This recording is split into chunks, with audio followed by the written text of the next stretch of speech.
Good afternoon. I hope your Wednesday is going well. I'm Julie Broughton. The time now is 12:30. This is Take 6. If you haven't been with us before, first of all, thanks for being here. We're so happy to have you with us. This is when we get together after our new newscast, and it gives us a nice chance to talk to some of our reporters, investigators, and really everyone who works here in the News 6 newsroom to put the product you see on TV and online.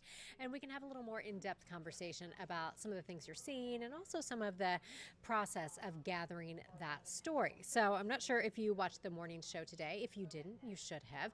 News 6 investigator Bolden is joining us now. And Lewis, you had a story that aired this morning. We're going to watch that in just a moment. And I will go ahead and set this up with some statistics that I pulled out of that script, that since 2002, more than 900 people have died after being tased by police, and dozens of those individuals have been in Florida. And so your story kind of gets into some technology that potentially could be a less lethal method of subduing a suspect. That's right, and that device is called BolaWrap, and that's what this story is all about. It is coming into the market now. But I want to go back to those Taser deaths for a minute.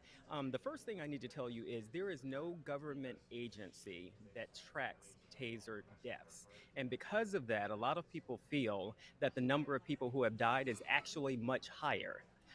So the only source that there is back in the early 2000s, a former newspaper editor, back in the early 2000s when Taser use became very popular and people started to die, some after being tased, a former newspaper editor started this database. And so you mentioned more than 900 people since 2002 across the country. About a tenth of those happened right here in Florida. And I personally covered one of those 20 years ago in 2004. So let's take a look at the piece. It has happened for years.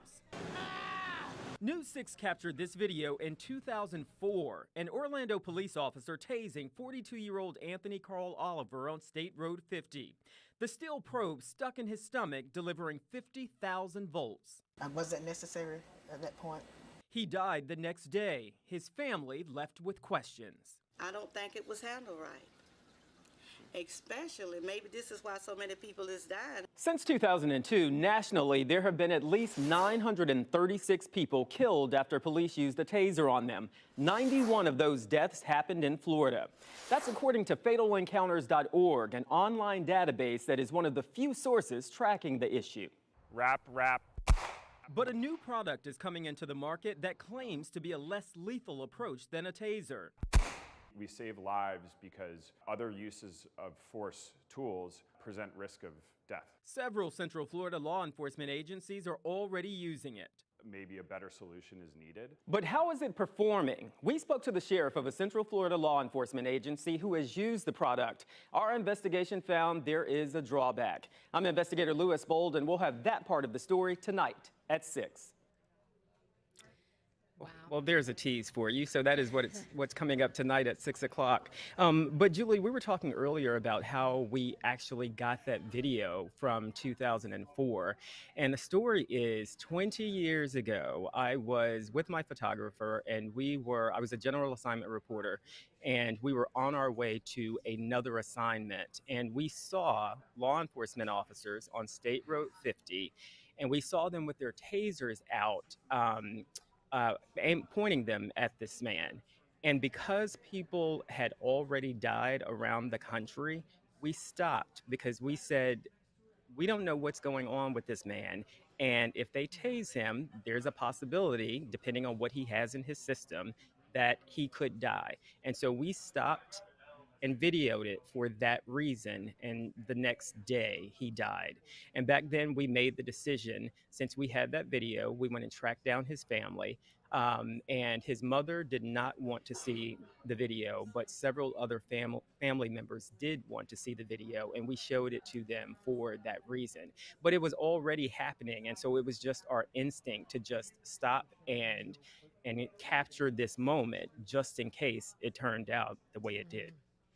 And, you said we were talking earlier, and just watching that story, every time, you hear that moan and that scream, it is just so painful. And I think so many people think of like tasers or stun guns as really being, not that big of a deal, but you were telling me that's 50,000 volts going into somebody. And of course, there are times when that is, you know, unfortunately what needs to be done depending on what situation law enforcement is facing.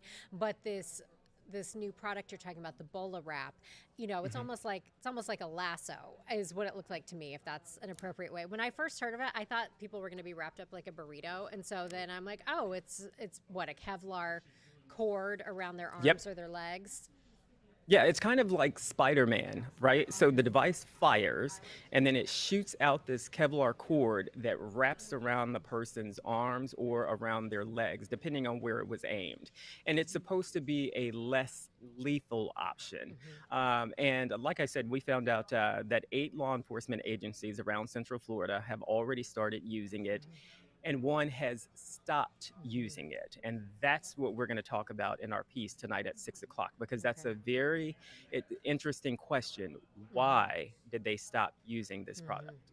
Yeah, it is. And obviously, we won't give away your story tonight at 6, but I did go ahead and watch that as well. And it is just, this whole topic is fascinating. And hearing from the sheriff that you spoke to, I mean, it was such good insight on his thoughts on, you know, the practicality and what it's like actually in the field and how this works. So it was a great perspective that you got. So I think people will really be enlightened to see that as well. Well, thank you so much. It is very interesting. And the fact that we have this video from 20 years ago, and 20 years later, people are still dying from these incidents, it's a big issue. It's a big issue. Yes, well, I'm glad you were staying on top of it, Lewis. Thank you for taking time out of your day to talk to us. I'm so glad we got to watch the story together, because when I watched the story, I did not know the story of how you came upon that original video. So I'm glad that folks at home got to see that process. Yeah. It was very interesting, and like I said, it was just instinct and just just paying attention to what was happening around us, because people were already starting to die. All right, Lewis Bolden, thank you so much. No problem.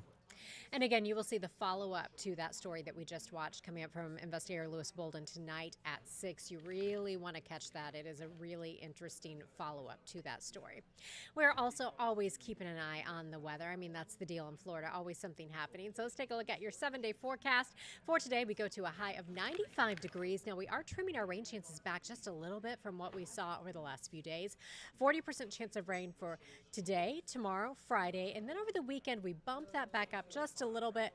But look at those afternoon highs. Now, you have to remember the normal high for this time of year is in the low 90s at 92. So even a few degrees warmer than that, you really feel that, especially you factor in that relative humidity. And we are talking about heat index readings in the low 100s. At one point yesterday, when I was on air during the 4 and 5 o'clock newscast, in the Villages, their heat index reading was 111 degrees. So that heat really brutal out there.